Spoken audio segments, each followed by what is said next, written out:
Okay, in this video, I'm going to talk about when you have someone who's narcissistic type, abusive, just abusive type, and their target of their abuse is someone who is bigger, stronger, taller, whatever is the case. They come off as stronger than the narcissistic type, the abusive type.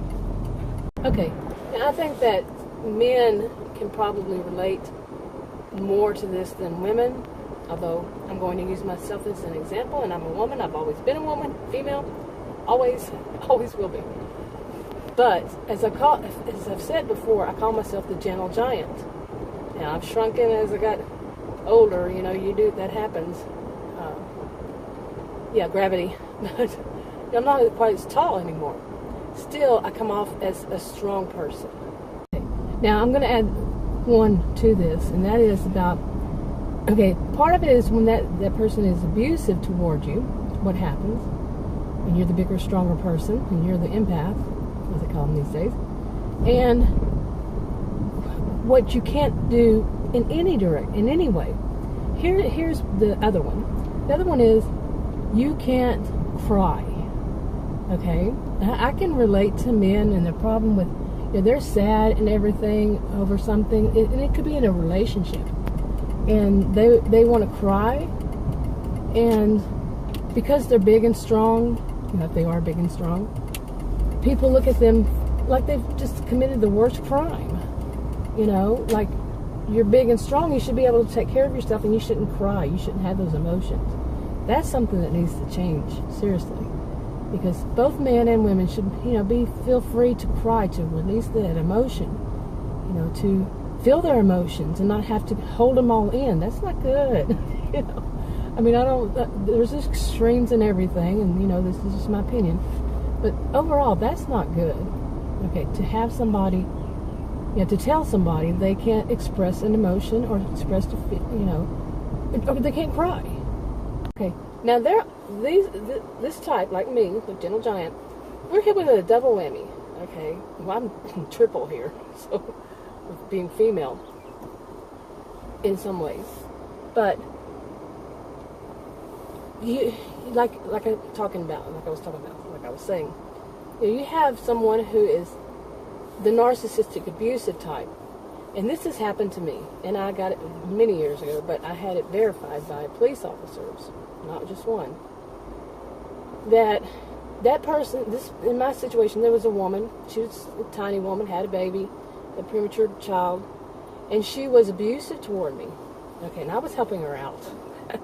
That was awful. I was helping her because she left her boyfriend, the baby's father, and we were young, and I knew her from school, from many years before. But anyway, I was helping her out. She was at my place. I was separated from Adam. I was living in an apartment, and she was psychotic. I found out she was taking some antipsychotic medications, and she was a pill popper. Any of my medications, anything that weren't for that, but any kind of medication, she would pop them. She would pop those pills. And I, finally I said, you have to leave. She didn't want to leave.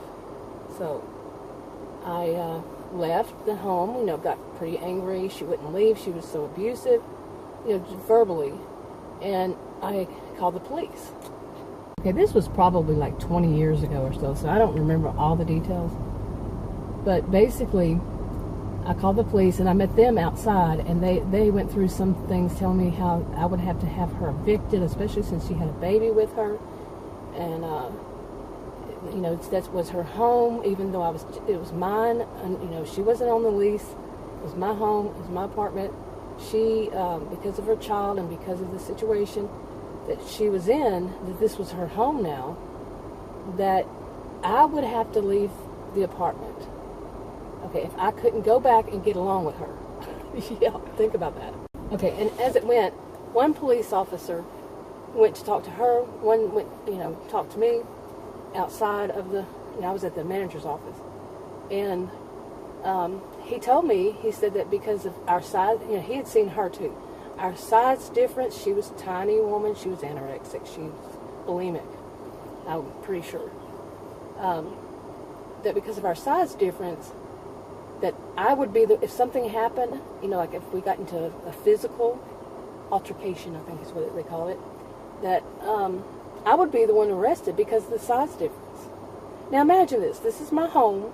This is where I live. I had nowhere else to go. At the time I was unemployed. She wouldn't get a job, at all. And I was supporting her and myself and the baby. And I was like, what do I do? I had nothing I could do. Okay, I can't remember, I think I went to one of my sisters or something for a while and had one of my sisters go with me. And by that time we got back, this woman actually, she'd come to her senses or something. But I think it was more of an excuse. She wanted to go back to her boyfriend, which I'm not going to blame any victim, And she had already had some local church or something help her to get a U-Haul, or not U-Haul, but one of those kinds of things. And she was packing up. Okay, I had my sister still go with me, for a witness. And although we're all kind of gentle giants, we come from one that, was a giant, rather quite a giant father. And so that was that. But being told that by the police officer, that because of my size, even though, I hope that by now things have changed. I hope that now police officers are trained in what is truly narcissistic abusive behavior, and it can be any size, any person, and hopefully that kind of thing doesn't happen to people, Okay, so you can see what I'm saying. I would not be allowed to express anger toward her. Okay, I'm not a physical person, not a violent person at all. Physically violent person. I'm not a violent person or abusive person at all. Anyway, I'm more of an empath. I am an empath. So I cannot express that. Now, here's another thing that happened to me. When my mother was staying with me I think the last time she stayed with me, she was having she had dementia, and I took care of her off and on between me and one of my siblings, and I was taking care of her at my home. Our homes were 7-hour drive away, and I had to call the 911 for my mother, and it was very stressful because she needed to be in the hospital. I knew she needed to be in the hospital. She wouldn't go. She had dementia. I had to, explain this to, the firemen come out too, along with the police, do a welfare check. And, I explained to them, there was a whole bunch of men, in my home. I was back at Adams at the time, where I still live. So, a whole bunch of men. And big, tall, strong men, And I had to explain it to them, what was going on with her. And they said, well, ma'am, if she doesn't want to go, we can't take her, even with dementia. Because it would be kidnapping, and I've have heard that before, given what I studied and all this, And I said, "There's nothing you can do. She's so bad off, and she needs to be in a hospital." And this isn't my first rodeo with that, but they called their doctor, the 911, their emergency doctor, and told him what was going on, and he said, get her into the hospital right now. They basically, I think it's called, and it's OPC if somebody else does it, but I think it's APC if a police officer does it. Okay, I don't like it when somebody drives up and sits next to me when there's so much other room, so many other places they can park. That's what just happened. But anyway, so where was I? Yeah. I had, I got her, they picked her up, and I started crying. Natural. I started crying because here was my mother. She was having so many problems, and it was so hard on me.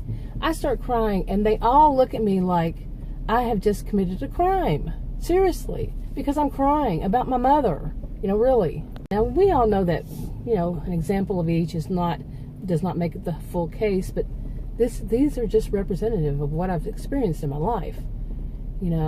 Just 2 examples of many. Yeah, so people, don't seem to understand just because a person's big. And I did a video on this. I know I'm mixing a few of them together. But when a person is, just because they're big, just because they're strong body, they're still human. People seem to think these are people, those are people who should be above it all. How? Why? We don't have emotions? We don't get angry? We don't get sad? Yes, we do. So, yeah. Okay. So, you see my point to all this is that, well, I might make this part, that these narcissistic people know this too. They have it all, all together in their head. They can take anybody and abuse them. They're not afraid. I've really never known very many people who are,